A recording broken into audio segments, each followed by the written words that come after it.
Hey guys, it's Landon with Shoeware, and after a brief time away, we're back to do another review for you guys today.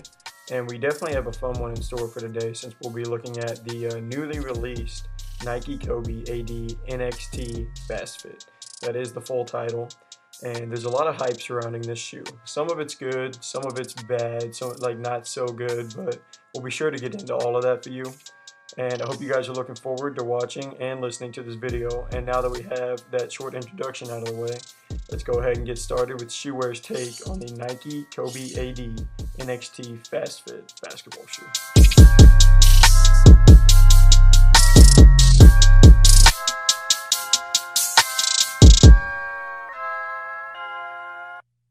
Before we get into the actual appearance and the material and the condition of the shoe and all that, we like to always talk about the price in the box first. So the box is just black, pretty simple box. It's just got the Kobe logo in the center of it. So pretty basic, but it's still a clean look, so not too bad on the box. They do retail at $200. People have been saying that's a little bit steep of a price, since it is, not the same shoe as, but it essentially is the same shoe as the Air Jordan 33 when you're talking about the fast fit lacing system. And the Air Jordan 33s retailed at $175, and so it's the same lacing system, but the Kobe's retailed a little bit higher. So some people have been a little bit confused about that and wondering why that happens. Definitely something that Kobe Bryant would do though, because he doesn't really like to take second place, not even to Michael Jordan. So I guess he decided to bump the price up on his to make his shoe a little bit more, important, you could say. I don't know, but yeah. So that's pretty much all there is to talk about with the price in the box. The price is a little bit high. Box is pretty basic, but that's not really what's important. What's on the inside is more what counts whenever you're talking about shoes. So now we'll go ahead and start talking about the actual review of the Nike Kobe AD NXT Fast Fit. Alright, so now we'll go ahead and move on into the appearance of the shoe. So yeah, this Kobe definitely looks a lot different than Kobe Bryant shoes of the past. You're not used to seeing straps on Kobe shoes at all, and as well as if this is a mid-top shoe. But the main thing to take note of here is the lacing system is similar to the Air Jordan 33, as you see from this picture here. Right now you're looking at the Victor Oladipo player exclusive Air Jordan 33, and that was recently launched, and where instead of having the traditional typical lacing system that you have, this shoe features a fast fit lacing system, which means no laces involved. You just pull up on this tab here, and that's going to be how you tighten the shoe, how you tighten your foot into that shoe. So it's worth noting that with Kobe Bryant retiring, some notable athletes that will be seen probably rocking this shoe this upcoming season are Kyle Kuzma, who's in his third year, and he's a rising star from the Lakers. And also DeMar DeRozan, who's been wearing different Kobe styles, different Kobe signature shoes for his entire career. So yeah, those are two athletes that you'll probably be seeing wearing this shoe. But yeah, I mean, the appearance, it looks good. I like the multiple colors that's going on. I like the translucent Nike sign.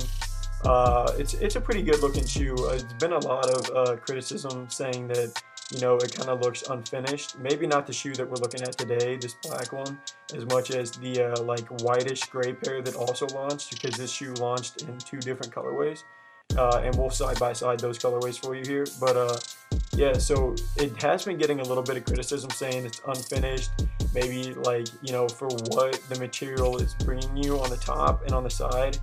They're having a hard time trying to figure out how this price landed at $200 for retail. But yeah, I think personally, from my own personal opinion, I think that the shoe does look great. It looks great on your foot. I tried them all, wore them around, went to the gym with them first time. Felt good, traction's great, but we'll talk about the traction and all that later. But for the overall appearance of the shoe, for this colorway that we're looking at today, I think they did a pretty good job. But definitely been getting some more criticism on the other colorway that launched for these Kobe's. Alright, now we'll go ahead and move forward and talk about the material. And with the material, there's definitely a lot going on here to talk about. The upper of the shoe is made out of mesh, which makes the shoe very lightweight. And the lockdown strap around the middle of the shoe, as opposed to your typical lacing system, allows the shoe to be more breathable, which of course is very important when you're playing a full game of basketball. That's something that you'd like to have. So the bottom of the shoe is a little more firm than the NXT 360. Just putting that out there. And then you also cannot take the cushion out of this shoe. Not smoothly anyways. If you really wanted to get the insole out and you're super determined, I'm sure you can find a way. But it might end up looking a little messy, maybe messing up your $200 Kobe Bryants. I don't know if you want to run that risk. But so the top layer of the shoe also has a super stretchy portion, kind of feels like spandex. And but the thick section at the back of the shoe, it's very padded, and that's great for support. Which is important to take note of when you're dealing with a shoe that doesn't have laces. You want to feel like you still have support in there, because that's probably gonna be what turns a lot of people away from this shoe, is because there's people out there that play basketball that want to tie their shoe so tight that they cut off the circulation to their ankles. Like that's something that you're not going to be able to do with this shoe. All you can do is pull on the lockdown tab and strap it up at the ankle.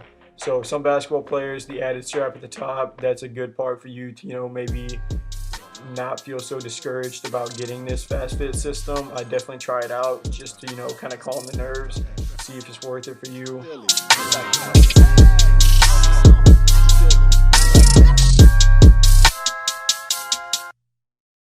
All right, for the final portion of this review, we're going to combine traction and comfort together. So we'll get started with traction. The dual density midsole of this shoe is designed to allow the perfect level of supportiveness and responsiveness. And what that means is you won't have to sacrifice speed while making sharp cuts. That's like the goal of the shoe anyways. That's what that whole supportiveness and responsiveness means. But it's going to be great for indoors, but the traction won't really translate to outdoors. And if you try and hoop in these shoes outdoors, they're probably going to deteriorate pretty fast. They're not going to hold up very well outdoors. That's what I'm trying to say. And, my first take on the shoe for traction was very positive.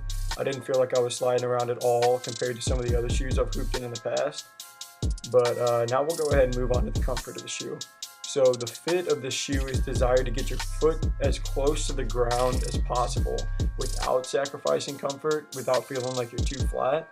And this will allow you to have, greater control over the court, more controlled movements. And it does fit true to size. I'll throw that in there real quick.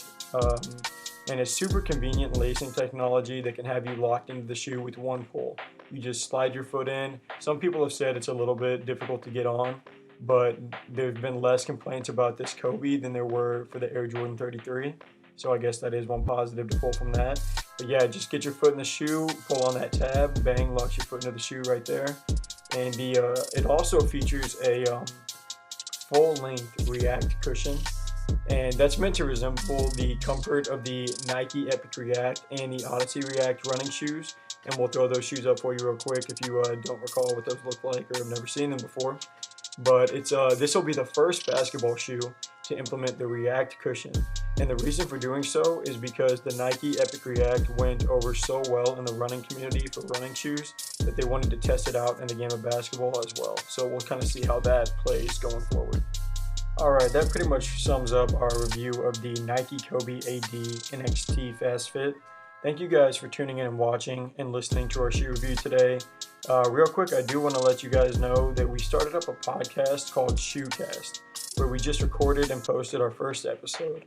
And on there, we just kind of have some fun and talk about hype sneakers and our opinions on them, as well as upcoming sneaker release dates. So if you want to check that out, we'll post a link below that you can click on and go listen to that. As well as if you like what you heard today and what you saw today, please give us a follow on our social media and be sure to like and subscribe to our videos as always on YouTube.